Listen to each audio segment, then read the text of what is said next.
গেল, রোগী টের পায় না। সুবহানাল্লাহ, জিবরিল আমিন করে গেছে। দ্বিতীয় নাম্বার ওপেন হার্ট সার্জারি হয়েছে যুবক যখন আল্লাহ যৌবন কাল। কারণ যুবকরা যৌবনের পাগলামিতে অনেক কিছু করে। 31 নাইট পালন করে, ফেব্রুয়ারি মাসে ভ্যালেন্টাইন্স ডে পালন করে। কথা বলেন ঠিক কিনা?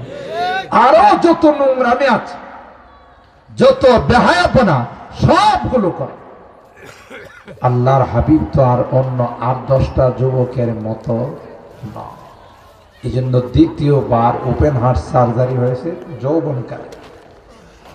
3 নম্বর ওপেন হার্ট সার্জারি হয়েছিল আল্লাহর হাবিবের রজব মাসের যে রাত্রিতে আল্লাহ মেরাজে নিয়ে গেছে। আল্লাহর হাবিবকে অধ্যাপক হযরতে জিবরাইল, সহকারী অধ্যাপক হযরতে মিকাইল, 2 ফেরেশতা ধরে উম্মে হানির ঘরের থেকে হাতিমে কাবাতে শোয়া ওপেন হার্ট সার্জারি করছে। হাসপাতাল হলো হাতিমে কাবা। যারা হজ উমরা করতে গেছেন, কাবার উত্তর দিকে একটা প্রাচীর দেওয়া আছে, দেখছেন না, মার্বেল দিয়ে। এটাকে হাতিমে কাবা বলে। এখানে যদি কেউ 2 রাকাত নামাজ পড়ে, সে যেন সরাসরি কাবার ভিতরে নামাজ পড়ে। এই জন্য নামাজ পড়ার জন্য অনেক ধাক্কা ধাক্কি হয়। হাতিমে কাবা, এটা হলো ক্লিনিক, এটা হলো হাসপাতাল। অপারেশন করছেন 2 জন ডাক্তার। একজনের নাম কি? আপনারা কথা বলেন কি? জিবরাইল অধ্যাপক, আর সহকারী অধ্যাপক হলো মিকাইল আলাইহিস সালাম। মেডিসিন ব্যবহার করেছেন মায়ে জমজম, জমজমের পানি। এখনো জমজমের পানি। মায়ে জমজম, মাউ জমজম শিফাউন লিকুল্লি দা। জমজমের পানি যদি কেউ এই নিয়তে পান করে, আল্লাহ আমার ভিতরের জটিল রোগটা তুমি ভালো করে। আল্লাহর কসম, ইয়াকিন আর বিশ্বাস থাকলে সাথে সাথে তার এই রোগ ভালো হয়ে যায়। আমাদের সেই রকমের ইয়াকিন আর বিশ্বাস নাই। ইয়াকিন আর বিশ্বাস নাই বলেই তো আমি অনেক বয়ানে বলি, বর্তমান সময়ে শতকরা 9 থেকে 95% নারীদের বাচ্চা হয় সিজারে। আপনাদের এই এলাকায় হয় না, অন্য এলাকার কথা বলবো। আর 95% নারীদের বাচ্চা হয় সিজারে। এই যে সভাপতি সাহেব, আমরা যারা বসা আছে, আপনারা মুরব্বীরা যারা, আমরা কি সিজারে আসছি? কথা এখন এই ছোট ছোট বাচ্চারা বাদে আমরা যারা সবাই তো নরমালে আসছি। তাইলে আমাদের সময় যে আল্লাহ ক্ষমতায় ছিল, পরবর্তীতে নির্বাচনে আল্লাহ পরিবর্তন হয়ে গেছে। হ্যাঁ, নাকি ওই যে ছাত্র জনতার আন্দোলনে পরিবর্তন হয়ে গেছে? কথা কয় না। সে আল্লাহ আছে না নাই? তবে আগের মতো আল্লাহর শক্তি নাই। হ্যাঁ, কথা কয় না। আছে?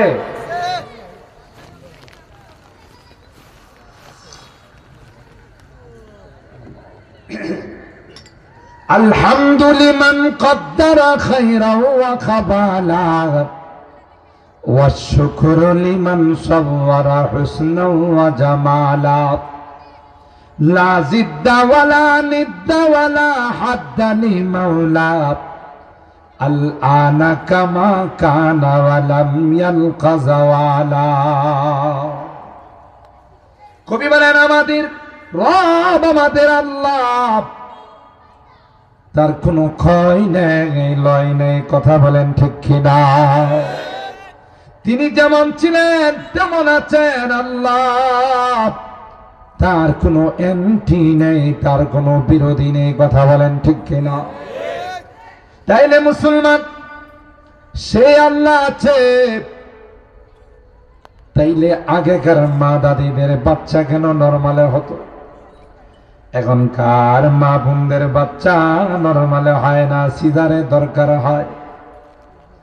একটা জায়গাতে সমস্যা আল্লাহ কই রে গাই, তোমাদের মা দাদিদের যেমন আস্থা ছিল আমার উপর, কোন ঔষধের উপর, কোন ডাক্তারের উপর, কোন সিজারের উপর তাদের কোনো আস্থা ছিল না। একমাত্র আস্থা ছিল কার উপর? এরা এই বিশ্বাস নিয়ে বসে থাকতো যে বাচ্চা দিছেন আল্লাহ, খালাস করবেন কে? এখনো কি বিশ্বাস আছে? এখন হাসপাতালে যায় 2 দিন পর করে চেক আপ করে। আর এরা এতগুলো হাসপাতাল খুলছে, ডায়াগনস্টিক সেন্টার খুলছে, সিজারি যদি না করে তাহলে কি খরচ দিয়ে খুলাইতে পারবে? এই জন্য রুগী গেলে আল্ট্রাসোনোগ্রাম করায় রোগীর অভিভাবক যারা আছে তাদেরকে ডাইকা বলে, আপনার কি হয়? আমার স্ত্রী হয়, আমার বোন হয়। কই বাচ্চার কন্ডিশন খুব খারাপ, পজিশন খুব খারাপ। ডাক্তার সাহেব কেমন খারাপ? খুব সর্বনাশ। একটা পাও বাংলাদেশে, আরেকটা পাও ইন্ডিয়াতে। উলট পালট হয়ে একেবারে বাজে অবস্থা হয়ে আছে। যদি বাচ্চাটাকে 2-3 দিনের মধ্যে সিজার না করা, তাহলে বাচ্চারা মাও মরবে, বাবাও মরবে, দাদা থাকলে হেও মরবে। 14 গোষ্ঠী মারা যাবে। কথা বলেন ঠিক কিনা? এমন ভয় দেখা, যে কারণে বাধ্য হয়ে সিজার করা। কথা বলেন কেন? তুমি বারবার চেক আপ করতে গেলে আমার আল্লাহ কি তোমাকে বাচ্চা দিছে খালাস করবে? আহা, আল্লাহ বলেন সুম্মা সাবিলা ইয়াসসারা। কোন লজিক বলে না, কোন বিজ্ঞান বলে না, এত বড় বাচ্চাটা এমন একটা ছোট রাস্তা দিয়ে দুনিয়াতে আসতে পারে। আল্লাহ ডাক দিয়া কয়, বাচ্চাটা যখন আসার সময় হয়, আমি আল্লাহ কুদরতি হস্তক্ষেপ করে দুনিয়াতে পাঠাই। 2 নম্বর, আমার মা দাদিদের যেমন দিনদারি ছিল, মা দাদিরা যেমন নেককার ছিলেন, দিনদার ছিলেন, এখনকার নারীরা কি সেই রকম দিনদার? কথা কয়। মা দাদিদের সময় বোরকা ছিল না, সেই রকমের পর্দার ব্যবস্থা ছিল না, শাড়ি পরে তারা ঘুরতেন। কিন্তু কোনো কারণে যদি রাস্তায় বের হতে আর যদি কোনো বেগানা পুরুষকে দেখা যাইত, সাথে সাথে গাছের ছায়ার মধ্যে আশ্রয় নিত, শাড়ির আঁচলটা টান দিয়ে চেহারাটা ঢেকে ফেলত, কোনো বেগানা পুরুষ যেন দেখা না যায়। যতক্ষণ পর্যন্ত ওই পুরুষটা রাস্তা অতিক্রম না করছে, ততক্ষণ পর্যন্ত গাছের ছায়া থেকে নড়াচড়া করে না। এখনই তো এরকমই না? বেশ কম আছে।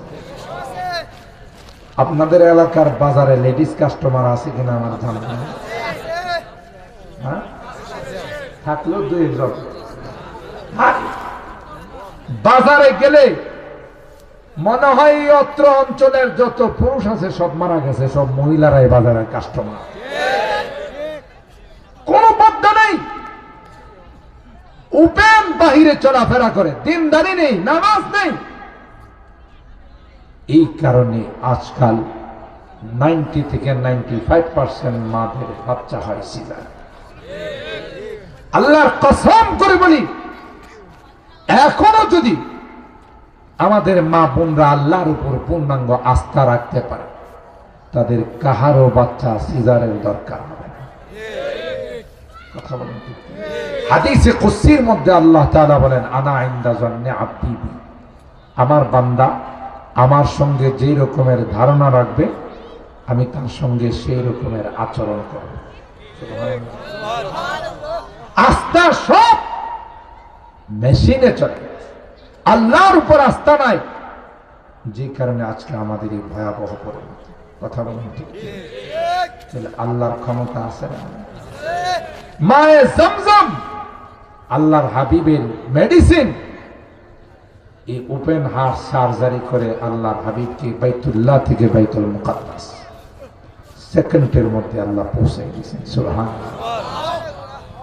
বাইতুল মুকাদ্দাস থেকে প্রথম, দ্বিতীয়, তৃতীয়, চতুর্থ, পঞ্চম, ষষ্ঠ, সপ্তম আরশ, কুরসি, লৌহ কলম, জান্নাতুল মাওয়া, সিদরাতুল মুনতাহা পর্যন্ত আল্লাহ পৌঁছায়। এই পাওয়ার আল্লাহর হাবিবের ভিতরে দেওয়ার জন্যই আল্লাহ পাক রব্বুল আলামিন এই ওপেন হার্ট সার্জারির ব্যবস্থা করছেন। সুবহানাল্লাহ। ঠিক হযরতে আদম শোয়া অবস্থায় ছিলেন, আল্লাহ পাক রব্বুল আলামিন আদমের ওপেন হার্ট সার্জারি করলেন। কুদরতি অপারেশন করে আদম তার বাম পাজরের হাড্ডি দিয়ে আল্লাহ একটি সুন্দরী রমণী রূপসী নারী বানাইলেন। সুবহানাল্লাহ।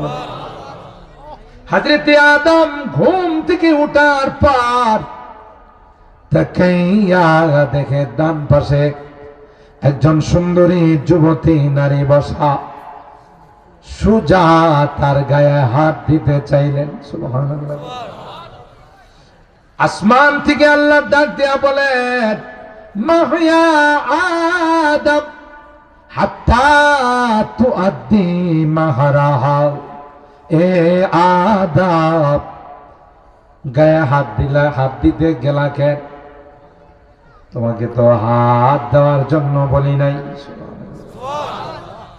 এ যুবক, এখান থেকে শিক্ষা নিতে হবে। আল্লাহ কয়, যুবতীদেরকে তোমাদের জন্য বানাইলাম, যুবতীদেরকে তোমাদের স্ত্রী বানাবো, তোমাদের জীবন সঙ্গিনী বানাবো।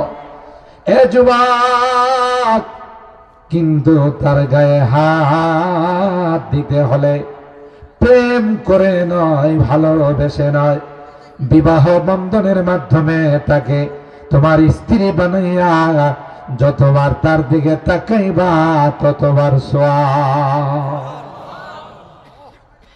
আর যদি তুমি অবৈধভাবে হারাম পদ্ধতিতে তার দিকে তাকাও, তার সঙ্গে কথা বলো, তার গায়ে হাত দেওয়ার চেষ্টা করো, প্রতিটা দৃষ্টিতে তোমার আমলনামায় কবিরা গুনাহ লেখা হবে। কথা বলেন ঠিক কি? আল্লাহ পাক হযরতে আদমকে ডাক দিয়া বলেন, মাহিয়া আদম হাত্তা তুআদ্দি মাহরাহা। হে আদম, গায়ে হাত দেওয়া যাবে না যতক্ষণ পর্যন্ত তার মহরানা আদায় না করবা। আদম আলাইহিস সালাম পড়ে গেছে বিপাকে। কি করে? মোহর আবার কোন জঙ্গলে বসবাস করে? কথা কয়।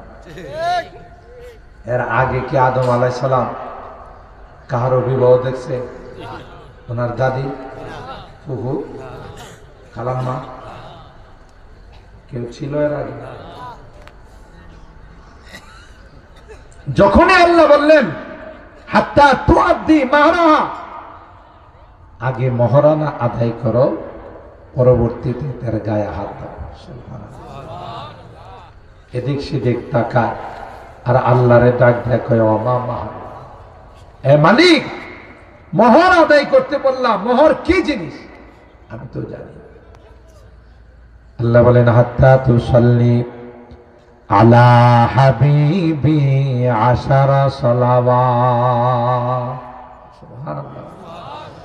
এ পয়গম্বর, এ আদম, যতক্ষণ পর্যন্ত আমার হাবিবের উপর 10 বার দরুদ না পড়বা, ততক্ষণ পর্যন্ত তোমার স্ত্রীর মহরানা আদায় হবে না। বেশ লাগছে কিনা? প্রথম মানবকে হযরতে আদম, সেকেন্ড ম্যানকে হাওয়া। আর আল্লাহ আদমরে কি বলেন? হাত্তা তুসাল্লি আলা হাবিবি আশারা সালাওয়াত।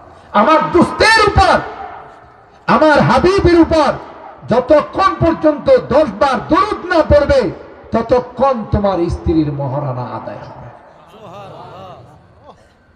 অবাক হাবিবকে। এই জন্য আল্লাহর হাবিব বলেন আউয়ালু মা খালাকাল্লাহু রূহ, সবার আগে যে রূহটা আল্লাহ বানাইছেন এটা আদমের রূহ না, এটা আমার রূহ। সুবহানাল্লাহ।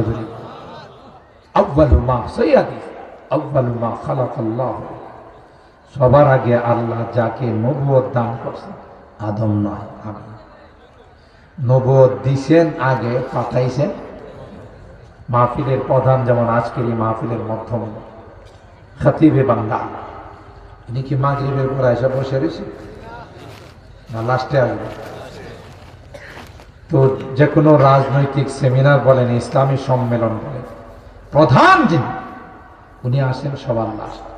গোটা বিশ্বের যিনি আসল আকর্ষণ, প্রধান আকর্ষণ, সকল নবীদের যিনি নবী, যার নবুয়ত না হলে আদম নবী হওয়া সম্ভব ছিল না, সুবহানাল্লাহ, তাকে আল্লাহ নবুয়ত দিয়েছেন সবার আগে, প্রকাশ করছেন সবার পরে। তাহলে আমার নবীর শান মান কম না বেশি? আরো জোরে বলে। 40টি বছর আল্লাহর হাবিব মক্কার মানুষের মধ্যে বড় হয়েছেন। আল্লাহর হাবিব 40 বছর পর্যন্ত আল্লাহ নবুয়ত দান করেন নাই। মক্কার মানুষের কাছে আল্লাহ পাক তাকে বড় করলেন। 40 বছর পর যখন আল্লাহর হাবিব নবুয়ত প্রাপ্ত হলেন, মক্কার মানুষগুলোকে জমাইলেন আর বললেন, তোমাদেরকে একটা ইন্টারভিউর জন্য জমাইছি। লাবিস্তু ফীকুম উমরা, একদিন নয়, 2 দিন নয়, দীর্ঘ 40টি বছর তোমাদের মাঝে অতিবাহিত করলাম। এ মক্কার মানুষেরা, তোমাদেরকে ইন্টারভিউ দিতে হবে, মতামত পেশ করতে হবে। আমার সম্পর্কে তোমাদের কি ধারণা?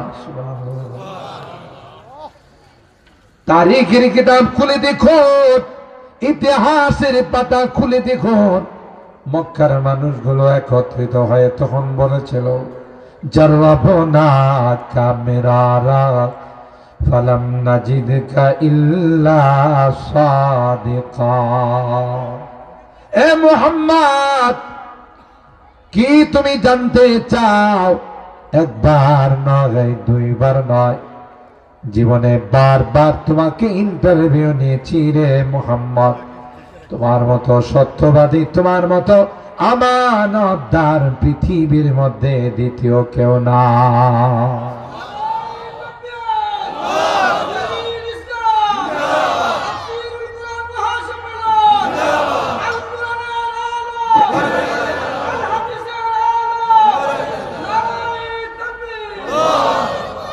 আর হ্যাঁ, আল্লাহর পয়গম্বর মক্কার কাফেরদেরকে বললেন, যদি তাই হয়ে থাকে, আজকে তোমাদেরকে যে বার্তাটার জন্য এখানে একত্রিত করলাম, এই পর্যন্ত মূর্তি দেবতার সামনে যাই তোমরা মাথা নত করছো, এগুলো গায়রুল্লাহ, এগুলো তোমাদের কোনো কাজে আসবে না। আল্লাহ পাক আমাকে নবী বানাইয়া রিসালাত দিয়ে আল্লাহ পাক তোমাদের মাঝে আমাকে পাঠিয়েছেন, আর আমাকে বলছেন, ওয়া আনবির আশিরাতাকাল আকরাবিন।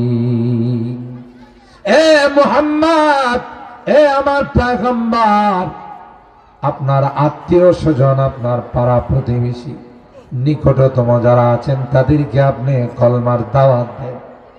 তাই দায়িত্ব পালন করার জন্য তোমাদেরকে একত্রিত করলাম। তোমরা সবাই পড়ে নাও, লা ইলাহা ইল্লাল্লাহু মুহাম্মাদুর রাসূলুল্লাহ সাল্লাল্লাহু আলাইহি ওয়াসাল্লাম। যে আল্লাহর হাবিব কলমার দাওয়াত দিলেন, তা তেলে বেগুনে জ্বলে উঠল। কথা বলেন ঠিক কি?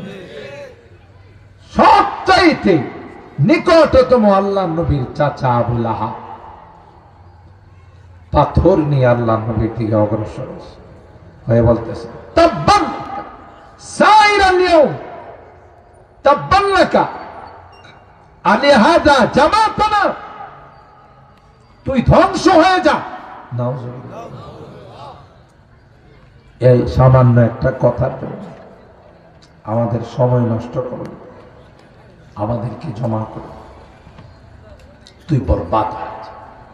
আমাদের এলাকায় বলি যে শুকুনের দোয়ায় যদি গরু মরত, কথা কয় না, তাহলে যারা গরু খামারি আছে, গৃহস্থ আছে, এরা কি গরু পালতে পারত? শুকুনে কিন্তু প্রতিদিন, এখন তো শুকুন নাই, আগে যখন ছিল। আপনাদের এলাকায় শুকুন আছে? শুকুন নাই। আল্লাহর ওলিরা বলে গেছেন, যেই দেশে যেই সমাজে ন্যায় বিচার থাকে না, ইনসাফ থাকে না, সেই সমাজে শুকুন বসবাস করে। কথা বলেন। আরে ন্যায় বিচার তো ডুকরে ডুকরে কাঁদে। গত সময় আমরা দেখেছি কত অন্যায় অত্যাচার হয়েছে, নয়তে রাসূলদেরকে জেলখানায় বন্দী করে অকথ্য নির্যাতন করা হয়েছে, কত মানুষ ফাঁসির কাস্টে ঝোলানো হয়েছে, ঠিক না? তাতে বোঝা গেল যে ন্যায় বিচার ছিল না। আর যেই দেশে ন্যায় বিচার থাকে না, সেই দেশে শুকুন বসবাস করে। কথা বলেন। তো শুকুন যখন বসবাস করে, শুকুনে কিন্তু সকালবেলা গাছের ডালে বসে, শুকুনের যে লিডার সে দোয়া করে, আর সবাই বলে আমার সাথে তোমরা আমিন করো। তো শুকুনের লিডার দোয়া করে, আল্লাহ আজকে এই এলাকার 2টা গরু যদি মারা যায়, তাইলে আমাদের সবার জন্য যথেষ্ট, বেশি মারার দরকার নাই, মেহেরবানি করে 2টা গরু মাইরা ফেলায়। আর সব শুকনরা কয় আমিন। তাই বলে কি প্রতিদিন আপনাদের এলাকায় 2টা করে গরু মারা গেছে? ঠিক আবু লাহাব বদনসিব বদবখত আমার নবীকে যায় বদদুয়া দেয়, তাব্বান লাকা আলিহাযা জামাতা, তুই ধ্বংস হয়ে যা, বরবাদ হয়ে যা, এই জন্য তুই আমাদেরকে জমা করবি। আল্লাহ পাক তার হাবিবকে ডাক দিয়ে বলেন, পয়গম্বর না না, টেনশনের কারণ নাই, আপনি জবাব দিয়েন না। আমি আল্লাহ কোরআনে কারীমের মধ্যে সূরা লাহাব নাযিল করে তার দাঁত ভাঙ্গা জবাব দেব। কিয়ামত পর্যন্ত যারা সূরা লাহাব তিলাওয়াত করবে, তারা আগে আবু লাহাবের উপর বদদুয়া দিতে থাকবে। তাব্বাত ইয়াদা আবি লাহাবি ওয়া তাব্বা মা আগনা আনহু মালুহু ওয়া মা কাসাব সায়াসলা নারান যাতা লাহাবি ওয়া ইমরাআতু হাম্মালাতাল হাতাব ফি জিদিহা হাবলুম মিন মাসাদ। আল্লাহ ডাক দেয়, না না, আমার হাবিব বরবাদ আর ধ্বংস হবে না। আবু লাহাব, তোর 2 হাত চিরতরে ধ্বংস হয়ে যাবে। ঠিক কিনা বলে? আল্লাহর হাবিব টেনশনে পড়ে গেলেন। নিজের আপনজন, ব্লাড কানেকশনের তারাই আমার বিরুদ্ধাচরণ শুরু করলো, অন্যরা কি করল? একটা পর্যায়ে আল্লাহর হাবিবকে পাগল বলতেছে। নাউযুবিল্লাহ। গণক, পাগল, জাদুকর, বিভিন্ন শব্দের মাধ্যমে আল্লাহর হাবিবের উপরে তারা চড়াও হয়। এর পরিপ্রেক্ষিতে সূরাতুল কলম নাযিল করে আল্লাহ তার হাবিবকে অভয় দিলেন। নুন ওয়াল কলমি ওয়া মা ইয়াসতুরুন মা আনতা বিনি'মাতি রাব্বিকা বিমাজনুন। নুন এমন একটি প্রাণীর নাম, এমন একটি মাছের নাম, যার পিঠের মধ্যে আমার আল্লাহ গোটা পৃথিবী রেখে দিয়েছেন। আরো আসছে সুবহানাল্লাহ। কম পক্ষে তো ওই মাছটা 40 কেজি ওজন হবে, আরো কম। গোটা পৃথিবীটা আল্লাহ পাক ওই মাছের পিঠের মধ্যে রেখে দিয়েছে। আল্লাহ কয়, আমি আল্লাহ এত বড় মাছ বানাইলাম যার পিঠের মধ্যে গোটা বিশ্বটা রেখে দিলাম। কেউ কেউ বলে নুন বলা হয় ওই মাছ যার কলিজা ভুনা করে, ডিম ভুনা করে যারা জান্নাতে যাবে তাদেরকে আল্লাহ প্রথম মেহমানদারি করবে। তবে এই ব্যাপারে বাঙালি খুশি হওয়ার কথা। ইন্ডিয়া, পাকিস্তান, সৌদি আরব, বোঝা গেল এরা প্রথম মেহমানদারি পাবে না, কারণ তো মাছ খায়। আর বাঙালি হলো মাছে ভাতে কথা। যেহেতু আমরা মাছে ভাতে বাঙালি, বোঝা গেল জান্নাতের প্রথম আপ্যায়নটা আমরাই পাবো। সুবহানাল্লাহ বলে। যেহেতু আল্লাহ মাছের ডিম দিয়ে আমাদেরকে আপ্যায়ন করবেন, ঠিক কিনা বলেন? ওয়াল কলামি ওয়া মা ইয়াসতুরুন, আল্লাহ বলেন ওই কলম, যে কলমকে সবার আগে আমি আল্লাহ বানাইলাম। আউয়ালু মা খালাকাল্লাহু আল কলম। এ ভাই, কলমকে বানায় আল্লাহ, কলমের জবান খুলে দিলেন। সুবহানাল্লাহ। আল্লাহ কলম কি ডাক দিয়ে বলেন, উক্তুবে, হে কলম তুমি লেখো। কলমের জবান আল্লাহ খুলে দিলেন।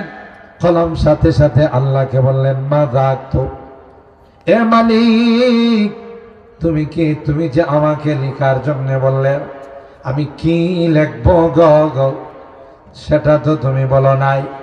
আল্লাহ ডাক দেয়া কয়, উক্তুব মা কান ওয়া মা ইয়াকুনু ইলাল আবাদ। এ কলম, যা লেখা হয়ে গেছে, যা সৃষ্টি হয়ে গেছে কিয়ামত পর্যন্ত, যা সৃষ্টি হবে রে, সবগুলো তুমি লিখে ফেলো। উক্তুব মা কান ওয়া মা ইয়াকুনু ইলাল আবাদ।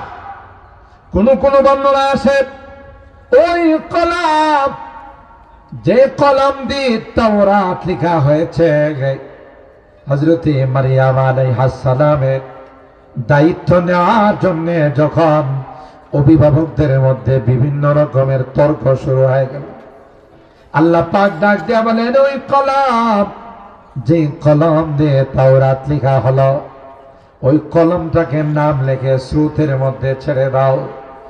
যার নাম স্রোতের সঙ্গে চলে যাও, সে মারিয়ামের মোতাওয়াল্লি অভিভাবক হতে পারবে না।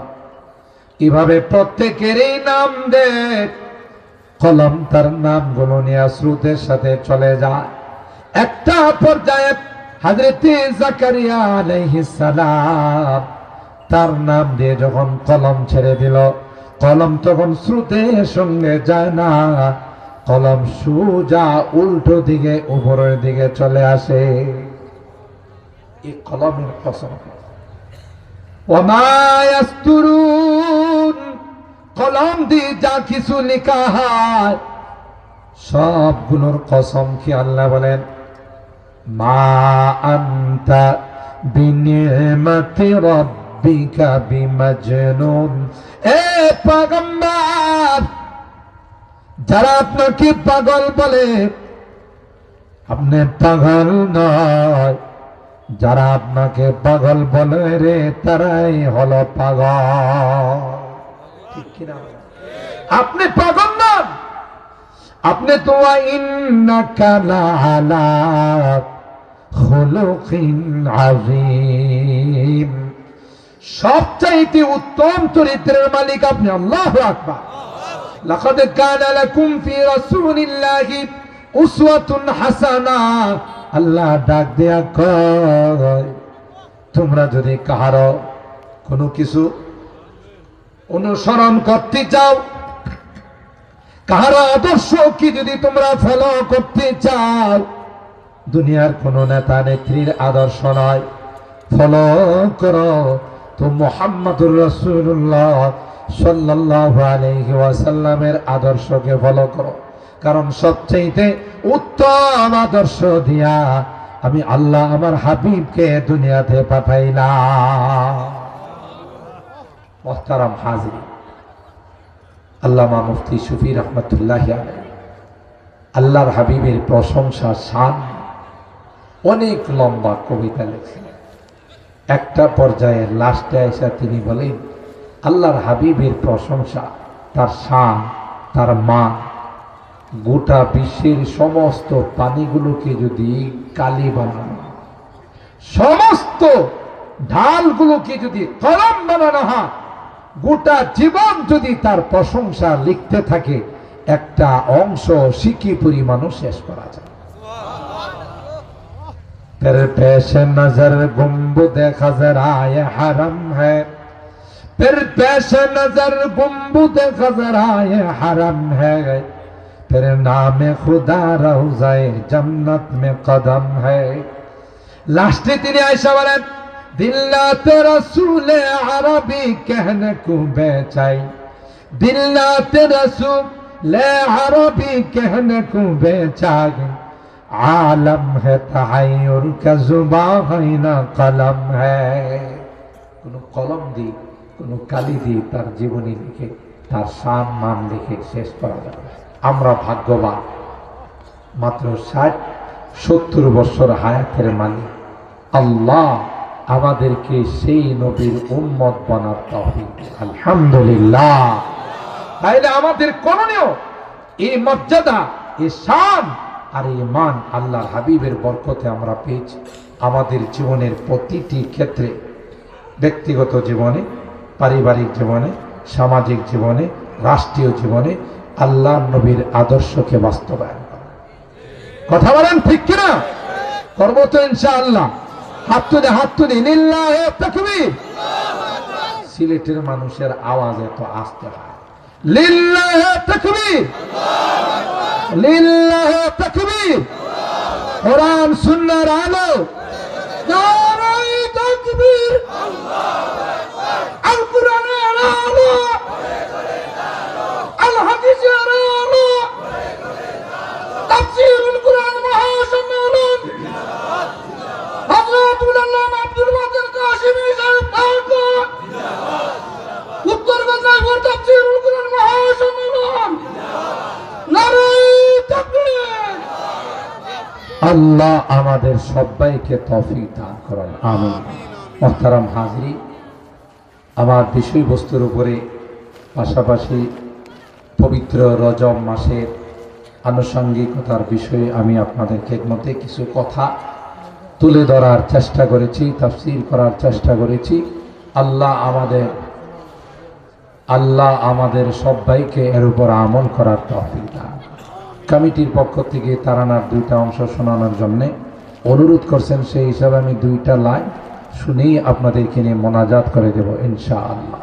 ভাই, এই যে কোরআনের আওয়াজ, কোরআনের তাফসীর আজকে চলতেছে, আমরা সহজেই করতে পারতেছি। একটা সময় তাফসীর মাহফিলের পারমিশনের জন্য, অনুমতির জন্য থানায় গিয়া দৌড়াইতে দৌড়াইতে পায়ের স্যান্ডেল ক্ষয় হয়ে যেত।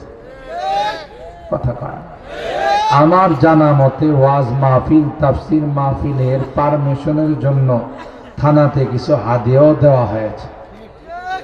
হাদিয়া নীতি নীতি অভ্যাস খারাপ হয়ে গেছিল তো, বলেন, এই জন্য তাফসীর মাহফিলও ঘুষ দিতে হয়েছে। কথা বলেন ঠিক কিনা? আজকে আল্লাহ তাআলা এই কোরআনের কথা উন্মুক্ত ভাবে বলার আমাদের তৌফিক দিয়েছেন, আলহামদুলিল্লাহ। এই কোরআনের আলোচনা যতদিন পৃথিবীতে থাকবে ততদিন পৃথিবী শান্তি থাকবে। কথা বলেন ঠিক কিনা? ততদিন পৃথিবীর মধ্যে রহমত নাযিল হতে থাকবে। জোয়া দিয়ে ফারাসে উঠি গোজি है वही तकबीरी हाथ। যখনই তাকবীরের আওয়াজ মুসলমানের কণ্ঠে উচ্চারিত হবে, বাতিলরা থরথর করে কাঁপতে থাকে। সুবহানাল্লাহ, নারায়ে তাকবীর, নারায়ে তাকবীর। This is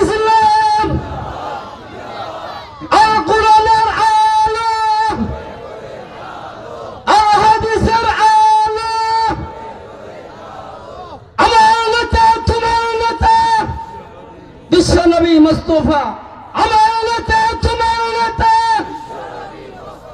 নারায়ে তাকবীর। মাশাআল্লাহ। আমরা আপনারা সিলেটের মানুষ, ইতিহাস আপনাদের জানা আছে। হযরতে শাহজালাল ইয়ামান মুজাররদি রাহিমাহুল্লাহ অস্ত্র নিয়ে আসছিল, নদী পারাপার হয়েছিল কি দিয়া? স্টিমার দিয়া। কি দিয়া? হ্যাঁ, রুহানি শক্তি। এই তাকবীরের মধ্যে যে রুহানি শক্তি নিহিত আছে, যেমন আজানের আওয়াজের সাথে সাথে গৌর গোবিন্দের তখ্তগুলো টস টস হয়ে জমিনের মধ্যে পড়ে গিয়েছিল। কথা বলেন ঠিক কিনা? আজকে মুসলমানের তাকবীরের আওয়াজ নিচু হয়ে গেছে, যে কারণে বাতিল ভাষা আসবে। এই কথাই তিনি বলতেছেন, জোয়া দিয়ে পারা সে ওঠি गोदी है वही तकबीरी हाथ हंसती के सनम खानों के लिए हंसती के सनम खानों के लिए होता है हरम तामीरी हाय इल्म हुनर का गहवारा तारीख वो से पारा गए हर निहाय के सोना गए हर सरवया मीनारा गए खुर्शीद दीन अहमद का आलम के उफुक पर चमकेगा। দিনেরই সূর্য আল্লাহ জ্বালাইছে, কিয়ামত পর্যন্ত জ্বলতে থাকবে। যারা ষড়যন্ত্র করতে আসবে এরাই অফ হয়ে যাবে। সাউন্ডটা কমাইছেন তারা? এরাই কি হয়ে যাবে? অফ হয়ে যাবে। ঠিক কিনা বলেন? খুরশিদ দ্বীন अहमद का आलम के उफुक पर चमकेगा ये नूर हमेशा चमका है ये नूर हमेशा चमका है ये नूर बराबर चमकेगा इल्म हुनर का गहवारा तारीख वो से पारा है हर निहाय के शोला है हर सरबया मीनारा है। अल्लाह আল্লাহ আমাদেরকে এই দ্বীনের খেদমত করা, কোরআনে কারীমের খেদমত করার তৌফিক দান করুন। সকল রোগীদের জন্য আমরা দোয়া করি। এই তাফসীর মাহফিল 35তম, তাই না? যারা তাফসীর মাহফিলের সূচনা করেছিলেন আজকে হয়তো অনেকে নাই, তাদের রূহের মাগফিরাতের জন্য আমরা দোয়া করি। এর জন্য যারাই যেভাবে সহযোগিতা করেছে, পরামর্শ দিয়ে, অর্থ দিয়ে, আশ্রম দিয়ে, সকলের জন্য, দেশে বিদেশে, জিন্দা মুর্দা, সুস্থ অসুস্থ, এলাকাবাসী সকলের জন্য আমরা দোয়া করি। আল্লাহুম্মা ইহদিনাস সিরাতাল মুস্তাকিম صراط الذين أنعمت عليهم من النبيين